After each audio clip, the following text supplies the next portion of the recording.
Hello, my name is M.Raza Abbas, and I'm your instructor in today's class. Let me first briefly introduce myself to you. As I've already mentioned, my name is M.Raza Abbas, and I'm TEFL certified M.Phil linguistics with 10,000 plus hours of teaching and making English easier for non-native learners. Currently, I'm serving as secondary school educator in Mid Islamia High School, Jinnah Colony, Faisalabad. Okay, let's start our class today. This class is about Introduction to IELTS Reading Exam. As you know that IELTS stands for International English Language Testing System, and reading exam is a very crucial component of the IELTS assessment because it evaluates your ability to comprehend and analyze a variety of written materials in the English language. Before starting our lecture, let me show you some examples that how our paper looks like. Okay, I have downloaded this paper version in front of you. You can see here in front of your screen that this is a reading exam. Uh, and this was previously used because previously there was a paper-based exam and there you had to attempt your paper on the paper, attempt your exam on the paper. And this is the real example from that book. I think this is book 10 and test 1. So you can see we have this kind of question paper in front of us. You can see here, this is reading passage 1. These are the instructions, and then we have this passage with a main heading. Here we go. This is the whole passage in front of us. And after the passage, we have questions. These are the questions. So basically, uh, in reading test, we have reading comprehension passages. And we have 3 passages with 40 questions. We'll see the detail in the next slides, but let me show you the example first. Okay. You can see here we had around 13 questions in our reading passage one. Then there is reading passage 2, which starts there, and the next questions are present in our reading passage 2, right? Here is the latest example that how this exam looks like in our online the system. You can see here the same exam is here. It is a main heading, and here is the passage text. You can see here this is the passage, and in the right side we have the questions. Left side there is a passage, and in the right side we have the question. We can answer, mark these questions from here. Then, if all is done, we can move to the next section by clicking here. Same is the format and scenario in the real online test exam. But anyways, let's start our class because it was just an example of how the real exam looks like.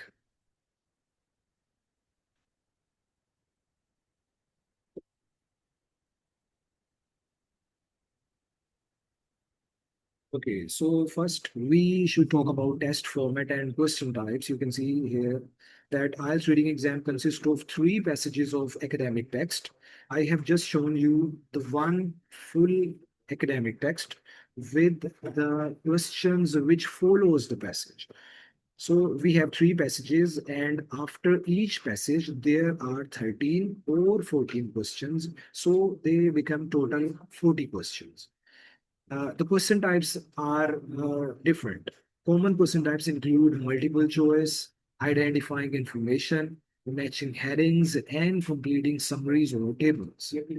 Timing for this full exam is 60 minutes. You can see here during the 60 minutes and makes a full 1 hour, we need to attempt 40 questions. One main difference between reading exam and listening exam is that in listening exam we get some extra time to transfer our answers on answer sheet. For the paper base, the time was around 10 minutes. But now for the online exam, the time is 2 minutes. On the other hand, in reading exam, we do not get any extra minutes for transferring our answer on the answer sheet. That is why we need to not only read, analyze, comprehend, and answer our questions during the 60 minutes, but also uh, it is compulsory for us to manage and transfer our answer sheets during that time. It was specifically important for paper based because now we have online kind of exam and the answers are already shifted on answer sheet. Okay, what are the strategies for effective reading comprehension? The first thing is active reading. You need to develop this strategy in yourself that you need to always engage actively with the text by asking questions that what type of text is here in front of me, what type of heading is there, what type of information or facts and figures are there present. So you need to actively engage by asking questions to yourself, making predictions, and connecting the content to your prior knowledge. Second strategy is identifying key information. You need to focus on understanding the main ideas, topic sentences, and supporting details rather than trying to memorize or read each and every word. Because you don't have time to read and memorize each word. You just need to pick the main idea, topic sentences, and whatever the supporting details are important to answer your questions. Third strategy is annotating and highlighting. So you need to annotate the text by underlining, circling, or highlighting the important information to make it easier to recall later. When you are trying to find the answers of the questions, you need to recall the information from the passage. So during that time, it will be helpful for you if you have already underlined, circled, or highlighted any important information. Number four is paraphrasing and summarizing. Uh, to make maybe you are already aware of this specific concept that in our question paper and in our recording, in I'm talking about listening exam, there are two different types of languages. Means there is a lot of paraphrasing and summarizing used. So you need to tackle that scenario as well. Same is the case in the reading exam, that you have a different kind of language in your questions and a different kind of language in your text. That is why there is a lot of paraphrasing and summarizing. You need to rewrite the main points in your own words to solidify your understanding and identify any gaps in your comprehension.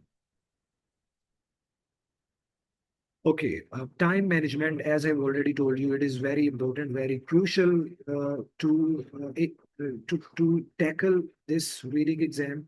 And here are some of the time management techniques. First thing is you need to monitor the time. When you are regularly checking the time and being aware of the remaining duration, it can help you stay on track and avoid wasting valuable minutes during the IELTS reading exam.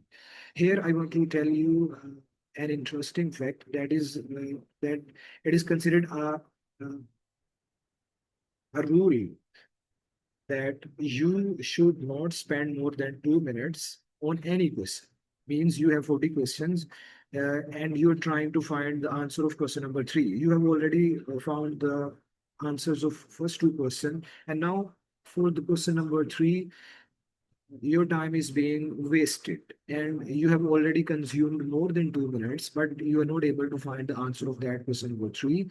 You should move on. You should make a guess and move on, because if you will keep looking on the answer of this question number three, it will be a time wastage. That is why it is a kind of rule of thumb that you should not spend more than 2 minutes, maximum 2 minutes, on any singular question. So you need to monitor the time when you are practicing book, so that you will be habitual of how to manage your time. Second thing is you can utilize a timer when you're practicing. Setting a timer or using a stopwatch can be an effective way to ensure you allocate the appropriate amount of time for each section of IELTS reading exam. So timer can be a savior for you. Third thing is developing a plan. Create a strategic plan for how to approach the different question types and allocate time accordingly. Can optimize your performance on IELTS reading exam. Ideally, it is said that as you have three passages, if we divide 60 minutes on three, it is around 20 minutes. But ideally, it is said that you should spend 10 to 15 minutes, excuse me, 10 to 15 minutes on your passage one, 15 to 20 minutes on your passage three, and remaining time on your passage three. So, if you can manage the time ideally, it will be very suitable for you even to revise at the end that whatever you have done is right for you and according to your understanding or not. How to identify key information and main ideas? First thing is skim the passage. You should be aware of this skill, that is skimming. In skimming, we quickly read through the text to get a sense of the overall topic and structure. This will help you identify the main ideas and key details. Second thing is note headings and subheading. You should note any kind of title, subtitle, headings or subheadings present in the passage, because it will give you a kind of help and clue that what are you going to face in the text. Third thing is identify topic sentences. As you remember that I have shown a real example in start of this lecture, there are a number of different paragraphs in single passage. For example, suppose there are 7 paragraphs in a single passage, and each paragraph has its own topic sentence. So you need to identify topic sentences of each paragraph separately, because that can introduce the main part of each paragraph to you. These can provide a roadmap to the key information for you and for your questions. You should be able to recognize the signal words. Words like in conclusion, importantly, and the main reason can help you identify critical information and supporting details. There are another words which we can consider as signal words. You can make a list of it from Google or any kind of material, helping material, where you can easily find the list of signal words which are commonly used in IELTS reading exam. Okay, vocabulary building for IELTS reading. Vocabulary is very, very important in IELTS reading exam because we face a range of vocabulary which are new for not only us as native speakers but also for native speakers. Around we can say that there are around 2200 to 2800 total words in your full IELTS reading exam, and definitely from these 2200 to 2800 words there will be some words which are new for you and you are unfamiliar from these words. So how to manage and how to be ready to face those words?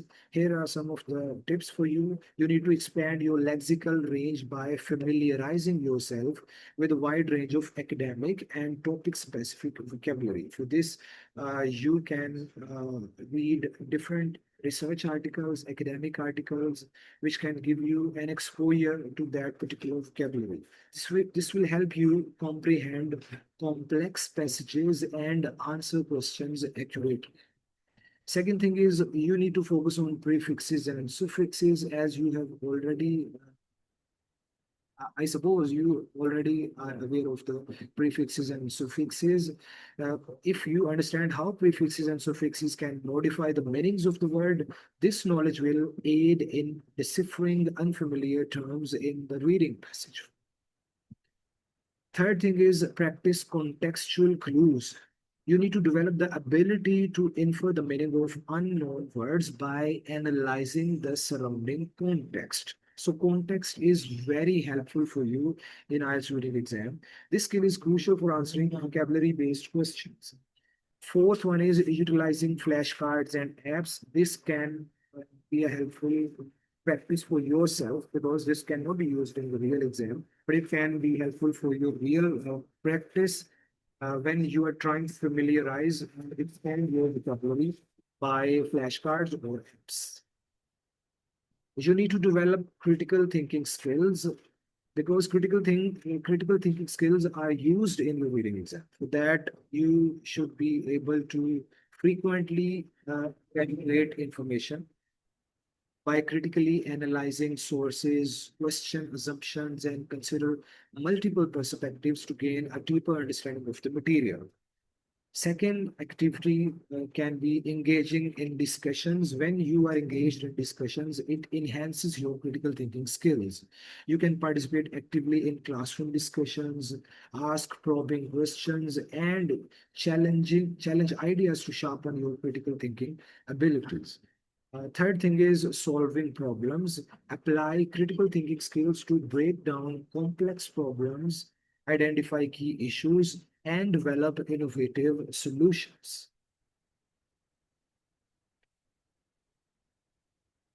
Here are some of the effective note-taking strategies which can be useful for you when you're practicing.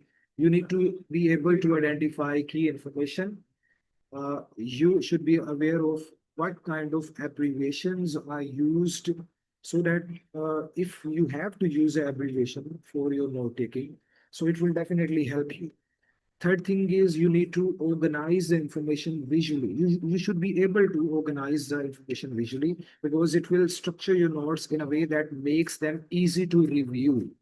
These are actually note-taking skills, which can be used in your IELTS reading exam, or you can use these strategies overall for your note-taking in your real study scenario.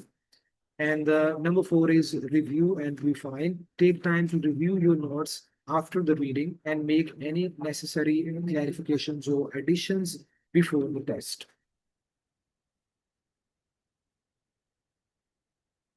Okay, here are some of the common mistakes and how you should avoid them. First one is people misread the questions. You need to carefully read each question to understand exactly what information is being sought.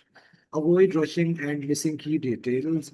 I suppose you have already practiced about listening exam and you know what the instructions are and how important the instructions are. If you're not able to pick the right person, pick the right instruction, definitely your answer will be marked. Suppose there were the restriction of to answer the question in one word and you have written the answer in two words, definitely your answer will be wrong. So that is why it is said that you need to understand and carefully read not only question but also the instructions. Second thing which is problematic for the students is lack of time management. You need to effectively allocate your time across the different question types so that you don't spend too long on any one passage or questions. Third thing is insufficient vocabulary. This is the most common problem for most of the students that they have insufficient vocabulary. They don't know about the words which are being used in the passage and in the question. Plus, there is some summarizing and paraphrasing. So that makes a lot of difficulty and a challenge for the students to attempt their paper in an efficient way. So, how to cover and how to avoid this mistake is you need to build a strong vocabulary by regularly studying new words and practicing using them in context. Last one is ignoring context clues. If you're not able to pick the context clues, definitely it will be a huge problem for you in your reading exam. So you need to look for contextual information within the passage that can help you understand unfamiliar words and ideas. I think this is our last slide, and in this slide, we are focusing on practice and preparation tips for IELTS reading. You need to read widely, read as much as you can as practice. for your reading exam. Plus, you need to be able to manage your time so that you can practice answering questions within the given time limit to develop efficient reading and problem solving strategies for the exam. And last one is take practice test. You need to complete full length practice test to familiarize yourself with the format, question types, and time constraints of the IELTS reading exam. Okay, this was all from my side. I hope I was not too fast and I was not too much non-fluent because I was trying to summarize the lecture in the best possible way with the modest speed so that each and every one of you can understand it effectively. Still, if you will have any question and if you will feel to know more about IELTS reading or any of the tips and strategies from my side, I will be available on the instructions, inshallah. Thank you so much. Goodbye.